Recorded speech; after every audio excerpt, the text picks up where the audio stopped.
You've got something that you want to achieve in your life. You've got lofty goals, lofty aspirations. You're going to work every single day, or you're going to work on your business. But I know a lot of people listening, you're going to work and you're putting in the hours, and you're most likely in some sort of sales, retail environment. Maybe you're in an operations or office space or whatever it might be. But regardless of what you do, you're putting in hours and hours and hours of your life, at least 40 hours every single week, to build this greater future for yourself and to live up to your potential, which is something we talked about last week. You've got these things that you want, these places you want to go, these things that you want to do, this family that you want to have. But life gets in the way. When you're making steps towards making progress towards this goal, you run into obstacles and you run into challenges. And who can relate to wanting something, but something just happens to come up and it derails you from this goal for maybe a day or a week or a month, to the point where you look at your journal where you wrote your goal down originally, like my journal right here, and you realize, oh my God, I haven't even continued to make steps towards this. I forgot that I even wanted this thing. And in that reality, how is it that you can truly stay focused on your goals and stay focused on what it is you want? The reality is we all wear many hats in our life. We're parents, we're brothers, we're sisters, we're neighbors, we're colleagues, we're community members.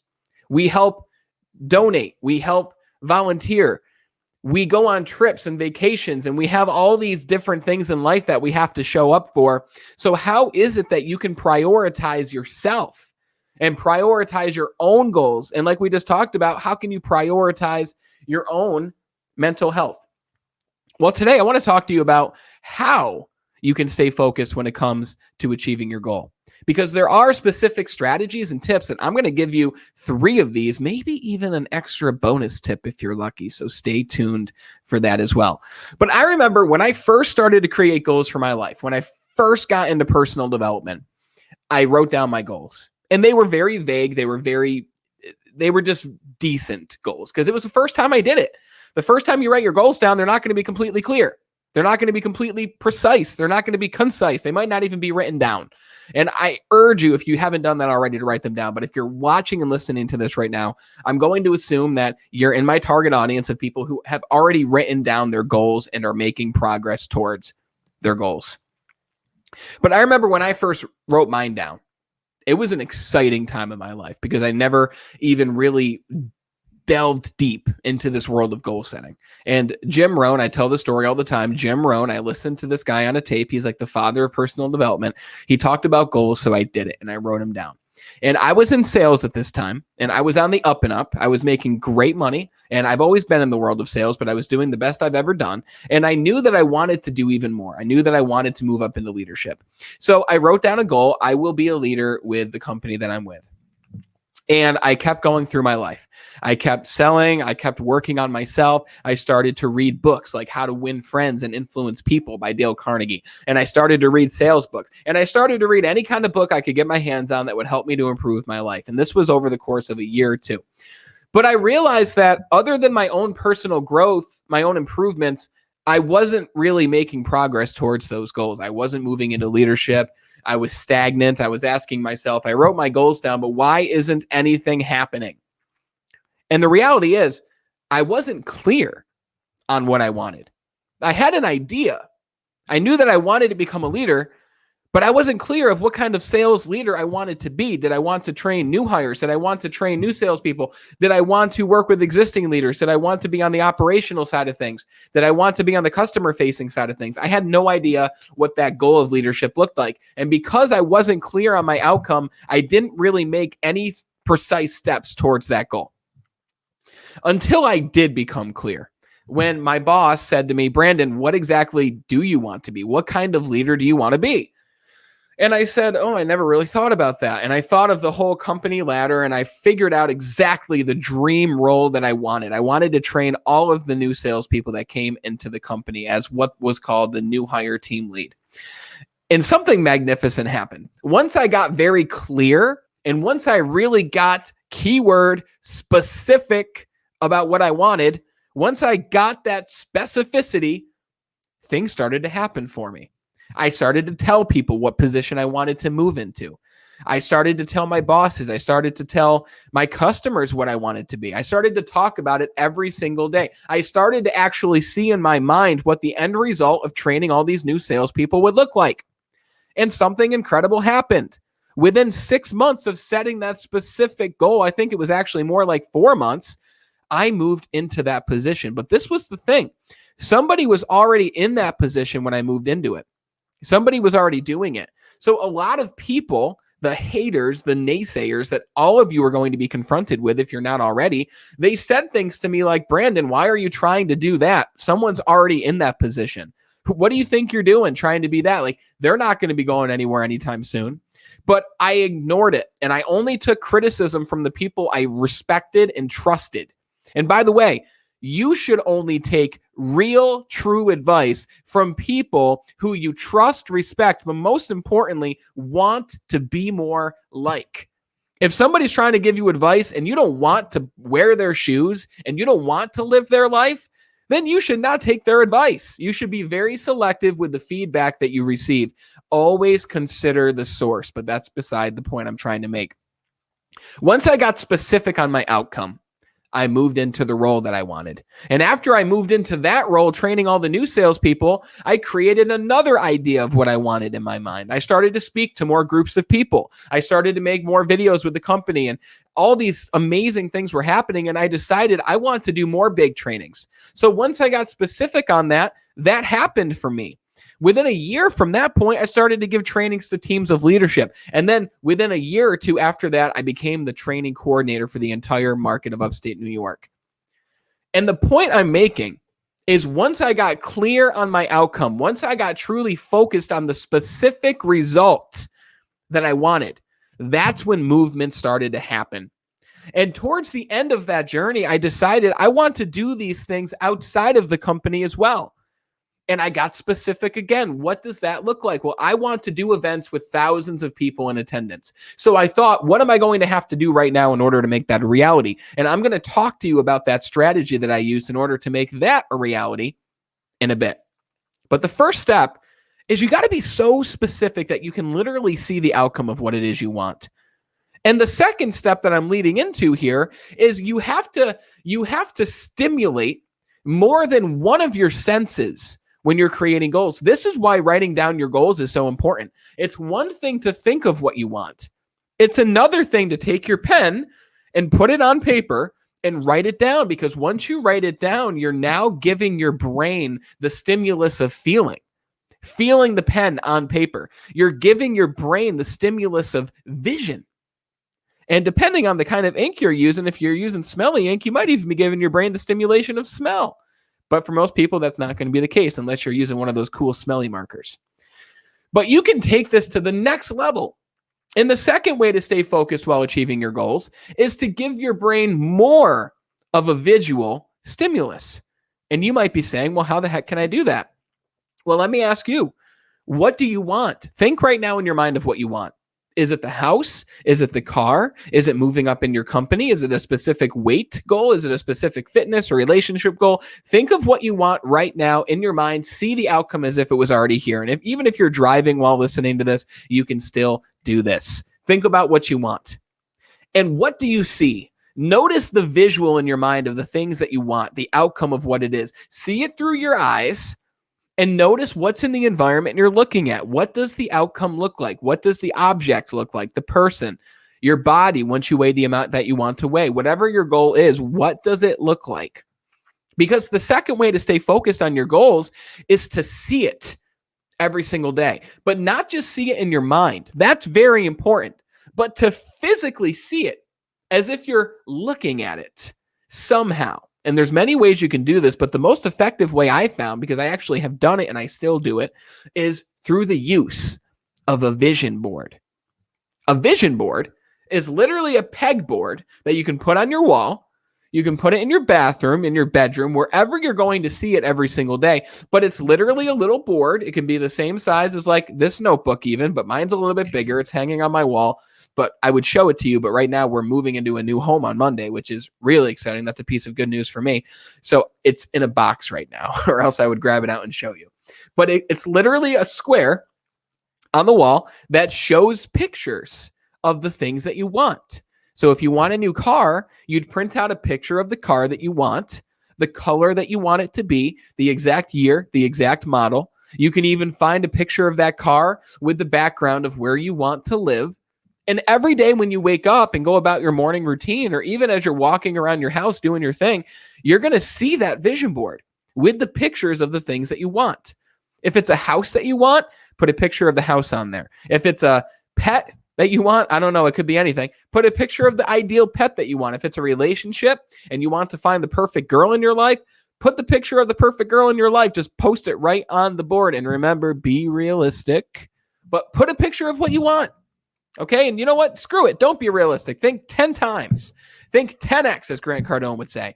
Put a picture on the pegboard of what you want, and you can have 10 things on it, 5 things. I've got about 8 or 9 things that I want on my vision board. I've got things like a giant audience in front of me. I've got things like the cars that I want, the places that I want to see. A lot of it's destination-related things like trips and vacations. And I put a picture of Punta Cana on there a few years ago, and guess where I visited? Punta Cana. I put a picture of Italy on there. Guess where I visited? Italy. I put a picture of a BMW on there, and guess what car I now own? A BMW. I'm not saying that it's magic that will literally bring what you want into your life, but at the same time, I'm saying that it will be more likely that this magical force will help you if you're seeing what you want every single day as you peruse and go through your life. Vision boards are powerful. If you're listening and thinking, oh, this is so stupid, I would never put a board of things in front of me that I see, then guess what? You're not going to make progress nearly as quickly as someone who does. The doers do. If you are skeptical of something, try it. Don't put yourself in a corner of, I'm not going to try this because I don't think it can work. Why not look at all the people who do it, who are successful, like Jim Carrey with a vision board, like Oprah Winfrey. I don't know if you know the Jim Carrey story, but before he did Dumb and Dumber, before he was the Jim Carrey that you all know and love, this guy put a check on his ceiling. So every morning when he woke up, he would be looking at this check on his ceiling, and guess how much the check was written for? $10 million. This guy was like, probably in his mind, there's no way I'm going to be making $10 million, but he put a check up there anyway, so to tell his brain that it was a possible reality. Well, guess what happened exactly 1 year after Jim Carrey put that check above his bed? He got the role for Dumb and Dumber. And guess how much he got paid for that role that he played in Dumb and Dumber? You got it. $10 million. Seeing what you want plainly in front of you makes a hell of a difference in your levels of motivation and drive to reach that goal. So go get a pegboard today. Print out pictures today. You got nothing else going on after work. Oh, but Brandon, I got to get home and I got to feed the dog. Let the dog out. I got to watch Netflix. I got to watch Hulu. No, go grab a pegboard, print out pictures, invest in your future success. Invest in your future success. Get a vision board because they work. Now, the third thing you can do to stay focused to achieve your goals, because that last one was very powerful, but this one is the most powerful. I hear a lot of people who say that they want specific things in their life. A lot of people talk a big game. While training all those new salespeople that I told the story about earlier, a lot of people were like, I'm going to make $8,000 to $10,000 a month doing this. And I said to them, yeah, people are doing that. And then I asked them, but why do you want to do that? And their reason why was, well, I just want to be number one. I want to be the best. I want to be top on the leaderboard, because in a sales company, there's a leaderboard showing who's doing the best, showing who's not doing the best. Do you think those people were the ones who did the best or did the worst? They were the talkers. There's a lot of talkers out there, a lot of people who say they're going to do something, but they never do it, right? And all those new salespeople who had no idea how to sell, no idea what a day in the life of sales even looked like. They thought they're going to make 8 to 10 grand, but when it came to taking the actions to make that a reality, do you think they followed through and put forth those actions? Obvious answer, no.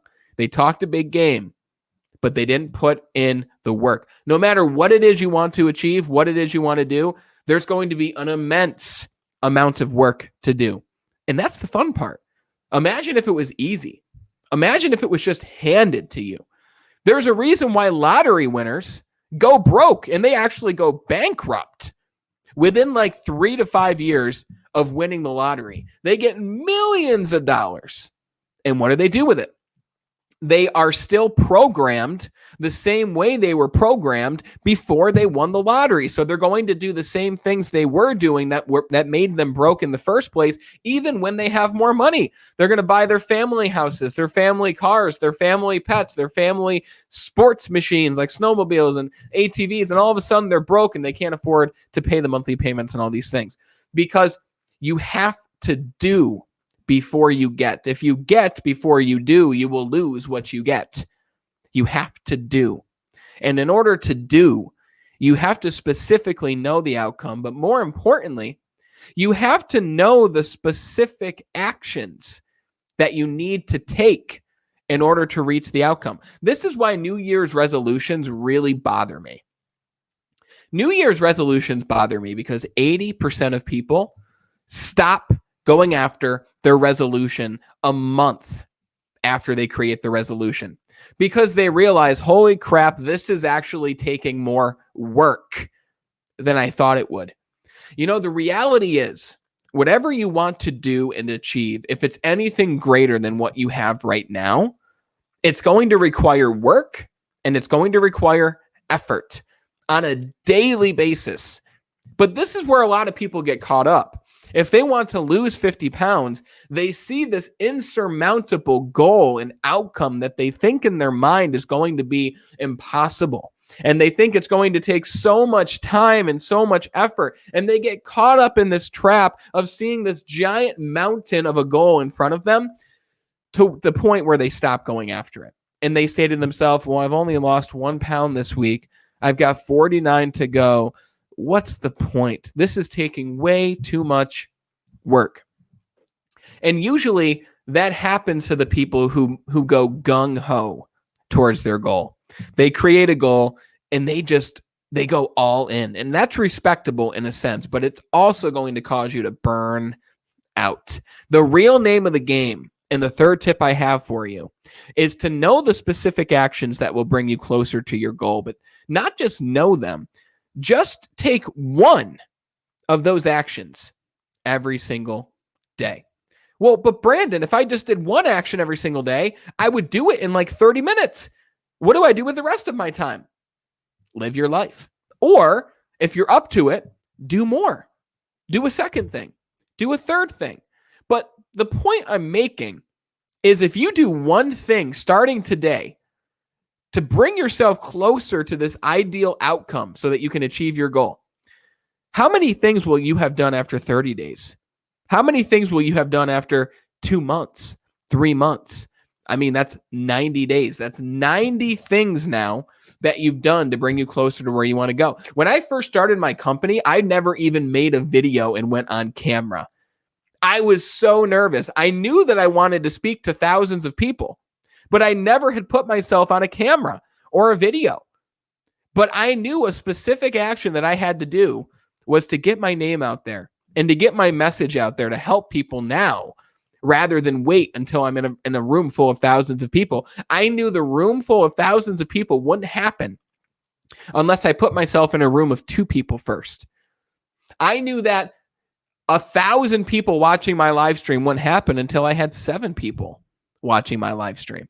And it all starts with one, and it accumulates from there. It's called the compound effect. One thing each day in the direction and the pursuit of your goals will bring you to your goals. It's like a snowball. You're rolling up the base of the snowball, and you keep rolling it, and you keep rolling it, and all of a sudden you've got the giant body of the snowball, and 10 minutes later.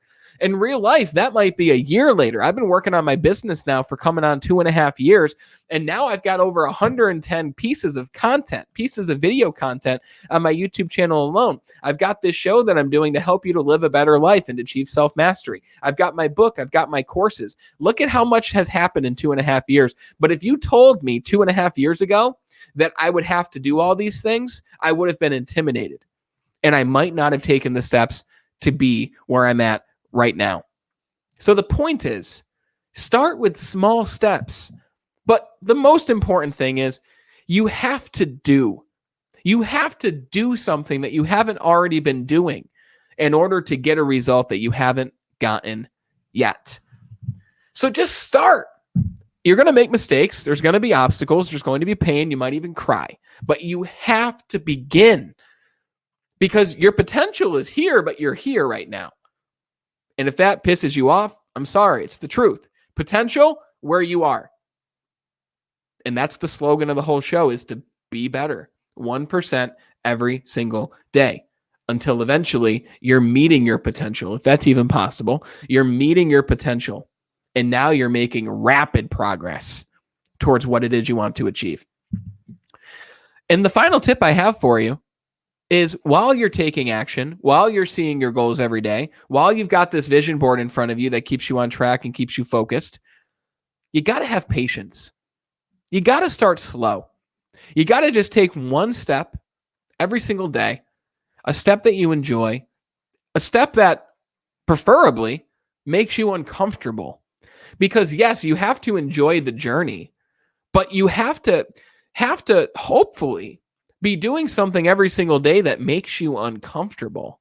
Something that makes you feel like, oh, I really hope I don't screw this up. If you're not having the feeling of, I hope I don't screw this up, I hope I don't screw this up, if you don't feel that even a bit, then you are not nearly living up to your potential. Because if you're not uncomfortable, then you're not growing. And the goal is, the more uncomfortable you can be, the more successful you will be. Patience. Enjoy the journey. It might take you 5 to 10 years to get to where you want to be, but if you're 25 listening to this, think about where you're going to be when you're 35. I was just thinking, where was I 10 years ago? I was 17, almost graduating high school. And now I'm where I am. And I know it's the same for you. Think 10 years back. Most of you are 20 to 30 years old right now. So if you're 20, you really can't think back to when you were 10. It doesn't count. But if you're 30, look back at when you were 20. Where are you now compared to then? And if the answer is, well, I'm not really in a better predicament, I'm making the same money, I'm living in the same place, I feel the same way, then it's time to make a radical shift, bro. Because you're going to be 30 before you know it. You're going to be 40, 50, 60 before you know it. It's time to actually start doing and live up to these promises and these goals that you tell everybody else about. It's time to live up to them and to start rolling that snowball and to start activating the compound effect of doing one thing every day that results in a greater outcome. You just have to begin. And while it might be difficult to stay focused while achieving your goals, with these tips, it will be possible for you and realistic. And by following them, I know that you will make progress towards your goals. And in the process, you will continue to be better.